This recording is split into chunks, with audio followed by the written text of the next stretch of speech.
So, years ago around when I, 19, was I think about 7 my great-grandmother passed away.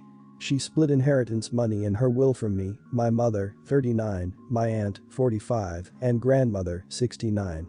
However, for me as it was written it was stated I would only get the money at 18.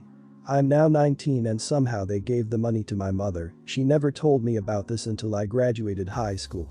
I asked why I didn't get mine now that I'm of age, and she stated, well, you'll just spend the money. I understand where she came from since people my age would spend it, but I am a little furious that I'm now in debt for college and I could have used that money for student loans or maybe even a new car if something happens as an example. After asking to give it to me, they each refused despite I politely asked, so I decided to take this to court after seeing a copy saying I would get the money at 18 and now everyone in my family is angered at me for standing up for myself. I believe if it's legally stated then yes you should fulfill, but I could be wrong as I'm young and I don't understand plus they are my family and I love them, but I don't feel this is fair and legal. Am I the idiot for suing my family over inheritance money? Not the idiot. If they give you the money left for you, then they wouldn't have to go to court. If she saved it in a specific account that you could have access to, then it wouldn't be a big deal. My mother did something similar with the child support she got from my dad. In their divorce, it was an account in my name at a bank that both shared. He could only transfer money in, she and I could transfer money out.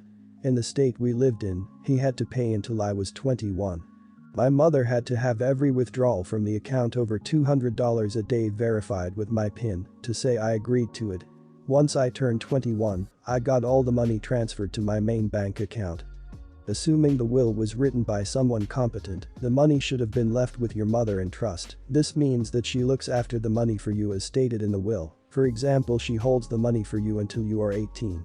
There are various laws governing what protections there are for money left in trust.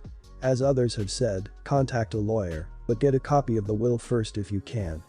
Not the idiot. She is going directly against a will.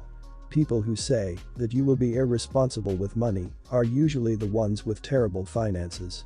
Try to redirect their mistakes onto the one they tell it to. Just make sure that if you do take her, that you're prepared for the consequences that may come with them. In case of a backlash. Possibly from other family members and especially by the woman who took your money. There will be a narcissistic tendency to manipulate through guilt, and if that isn't going to work, all out rage.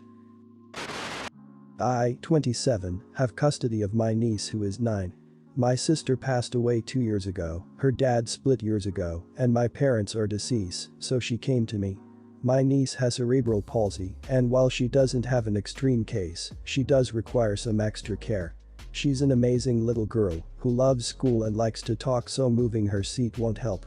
My boyfriend, 30, lives with me and is great with her, but his parents have a big problem with him being with me. They don't think he should be saddled with someone else's kid. They have also said I should make more of an effort to do things they'd like me to do, but then say I threw my life away by taking in my niece and I should have let her go to foster care if I am not willing to meet some demand they have. I try not to have much contact with them. Here's the problem. His mom called me and wants me to do something with my niece so I can show up for Thanksgiving. The way she said it honestly sounded like she was talking about boarding a pet. I said unfortunately I wouldn't be able to make it. She called me a terrible girlfriend and said I made no effort at all to make them happy and constantly hurting her feelings by refusing to compromise. Except her idea of a compromise is me doing what she wants. I was fed up at this point and said I was sorry she felt that way, but my niece was my priority. She got upset, called me a rude idiot, and called my niece a slur against disabled people who should have been put in foster care. I immediately hung up and blocked his family members from being able to contact me in any way. My boyfriend was really angry when he found out my side, which was a very different version than the totally fabricated version his mom told him. They had a huge fight and now his family and a couple of his friends are saying he needs to leave me because I made already rocky relationship worse by being an unreasonable idiot, but I don't see how I did anything but turn down a Thanksgiving request that doesn't work for my family. My boyfriend actually thinks it's kinda funny that they think I have the power to control his decisions. I'm not the idiot for not being willing to leave my niece for his family, am I? Not the idiot. Who are these sick people?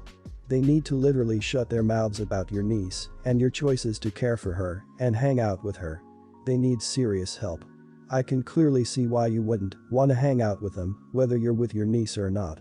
Sorry, but your boyfriend is also an idiot for minimizing the way his family speaks to you and about your niece. Not the idiot. There's a lot I want to say about this. First, taking in your niece. If my math is right, you were just 25, and you not only took in a child, you took in a special needs child. You're amazing. Your boyfriend. I'm glad he's on your side, but I wonder, if he knows they treat you and your niece, what does he do to minimize your contact with? Because if he's just letting it go on, then he's an idiot to a certain degree. His mother was already awful, but she became then irredeemably idiot the moment she decided to use abusive language and use slurs towards your niece. Don't let others try to convince you it's your fault. She was the idiot. You're most definitely not the idiot. You're not the idiot. Your boyfriend's mother is an extremely inconsiderate person. She clearly didn't like you from the get-go and tried to find a reason to hate on you. Not showing up to Thanksgiving is not that big of a deal in my eyes, considering the cause, and if your mother-in-law really wanted you to be there, she would figure something out. As long as your boyfriend see your side and understand that you are in the right, have no worries. It's sad that his mother doesn't see your niece as something but a burden. My sister unfortunately passed away 2 months before their wedding day was set last year. I hate traditions and I hate the concept of having someone give me away at my wedding. The problem is that my parents seem to see my wedding as an opportunity to get what they tragically lost when my sister died. They hate everything about my wedding. There will be no flower girls, there will be no ring bearer since me and my fiancé will have them in our pockets. I'm not going to be wearing a white dress and we will have no bridesmaids or groomsmen. The biggest thing with them is the fact that I don't want to be giving away. They erupted and called me selfish when I told them this, and then they said, "We are already compromising and letting you have your way with breaking a lot of other tradition, but this one is too important to your father and myself." I told them that they are not letting me do anything. This is my wedding and I'm the one paying for everything along with my fiancé. Then they started going on about how this isn't for me anymore, this is for my father and the opportunity he lost when my sister died, and that if I don't let him walk me down, he'll never have an opportunity to walk his daughter down the aisle again. I told them that with all due respect, I don't care about opportunities they are losing, and that my wedding is not an excuse for them to live out the opportunities they lost when my sister died, and that if they can't see that in that, if they can't respect my wishes, then maybe they shouldn't come at all. Am I the idiot? This all happened in February and we haven't spoken to each other since. I feel a bit relieved, if I'm honest, and I don't miss them. Not the idiot. I feel bad for you and them, but your wedding is not for them. It's super selfish of them to think, and crazy that they'd consciously ask you to try and fill that role.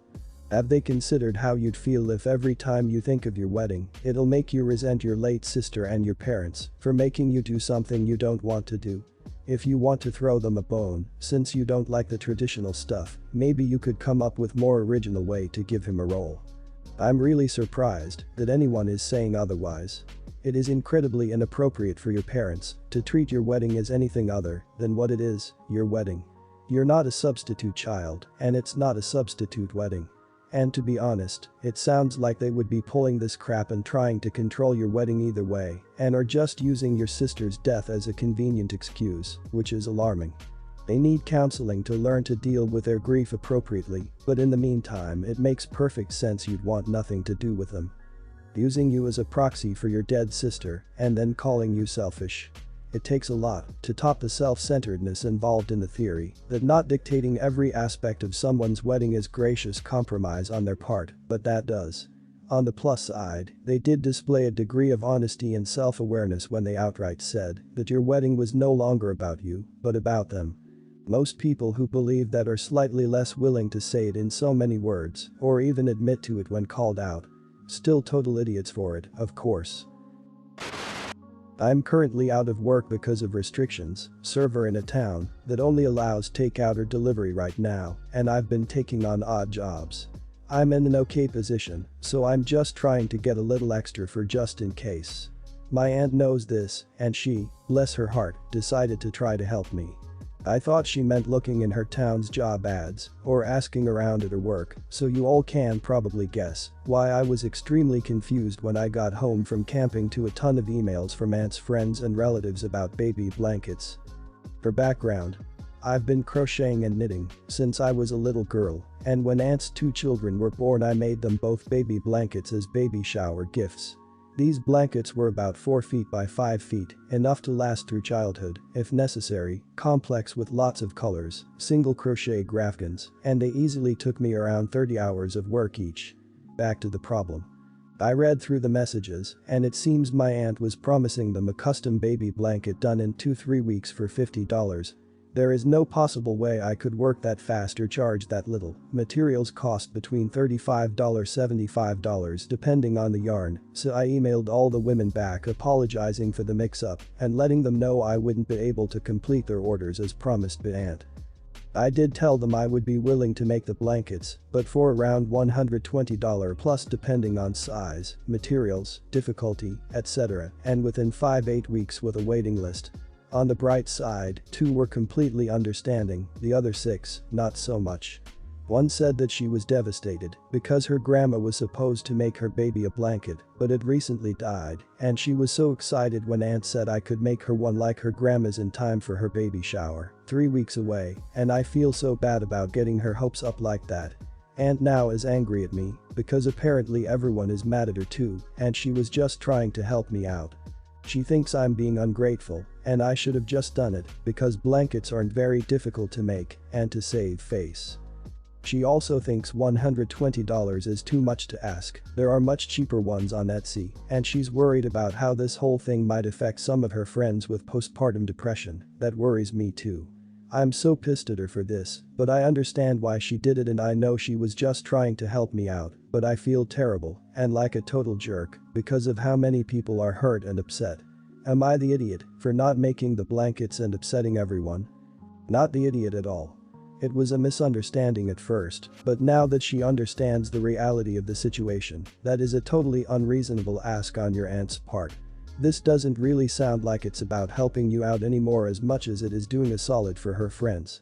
There are cheaper ones on Etsy also shows she either doesn't value your craftsmanship or understand how large and varied Etsy is. Also, invoking postpartum depression is weirdly manipulative for such a benign conflict. You can't do it in that time for that cost, end of story.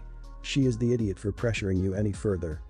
OP, you sound like a beautiful person character-wise. You feel bad for those people out of pure empathy, even though you did nothing wrong. Your aunt successfully tricked you into thinking that it's partly your fault, too. When in reality, she just messed up big time. This whole situation is entirely on her. She could have told you about her idea beforehand and asked you about the conditions you'd feel comfortable with, the 8 weeks with a waiting list thing, and also the price for example. That would have been the right thing to do, if you ask me. As someone who makes quilts, not the idiot. Hobbies like this are expensive, and that doesn't even account for the time spent actually making them. Your aunt was asking you to lose money and use up every free waking minute for 3 weeks. How is that helping out? She is doubling down, because she screwed up, she wanted to look good out of this to her coworkers and now she doesn't. Make the blankets for the ones who are happy to comply with your realistic expectations, and forget the rest. If they're so easy to make, why aunt can't make her own for the disappointed women? So, some background is needed here. I'm 19 and have worked at the leisure center in my town since I was 16. It has a gym, a pool, a function room hall and a cafe. Up until recently my job was cleaning the gym and hall and working in or cleaning the cafe, but obviously it's been closed for a while and I've been on furlough. Thing is my parents' house is very toxic and it reached a point where I had to get out, which I couldn't afford to do on furlough alone. I took on 2 new cleaning jobs to cover my living expenses. The leisure center opened again last week, all apart from the cafe part, and I realized just how much I'd be juggling now between work and university. Since the 2 new jobs pay significantly better than this one, but I can use all the extra hours I can squeeze in, I elected to stop working in the cafe when it reopens because I think those hours will tip it over into too many territory. I told this to one of the 2 cafe managers and she said that's fine. So, the issue. This morning the other cafe manager messaged me about reopening and stuff and asking if I'm okay to work the same hours I was before. I replied saying, "Sorry, I think there's been some missed communication. I told other manager I won't be working the cafe anymore as I've got 2 other jobs now and it's just too many hours." She was not happy. She began complaining to me that the cafe is short-staffed as is and they don't have another cleaner on hand to do it. At one point in my life I'd have folded and said I'd do it, but I'm trying to be better about advocating for myself, so I said, "I'm sorry about the inconvenience, but I had my notice okayed and sorting a replacement isn't my problem." She then got upset and called me rude and insolent and said she's going to report me to the overall general manager of the place for my conduct. I'm really beginning to panic that I'm going to get into big trouble for this, and if I could have handled this better. Am I the idiot for what I said? Not the idiot. And I quote you, "Sorting a replacement isn't my problem." That is 100% correct.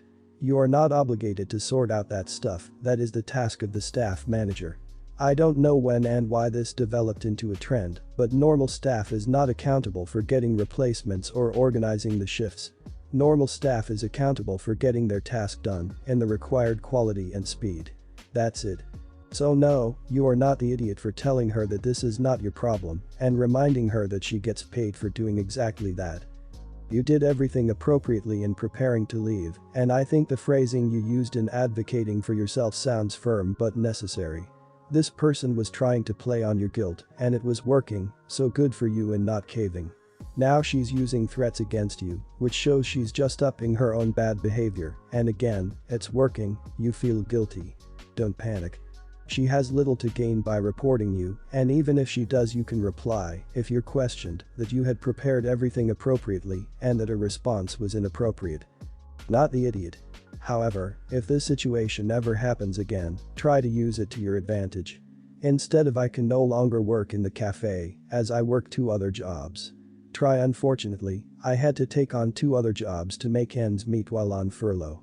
Well, I would love to quit one of those positions and go back to working in the cafe, those jobs pay more. If there was a way you could match that pay rate, I would be happy to take some hours in the cafe that work with my class schedule." If you've been with the center for 3 years, you've been a good employee, and you elected to come back once the furlough ended, despite quickly finding employment elsewhere that paid better. This isn't an unfair or unreasonable request and could allow you to make more money while working less hours.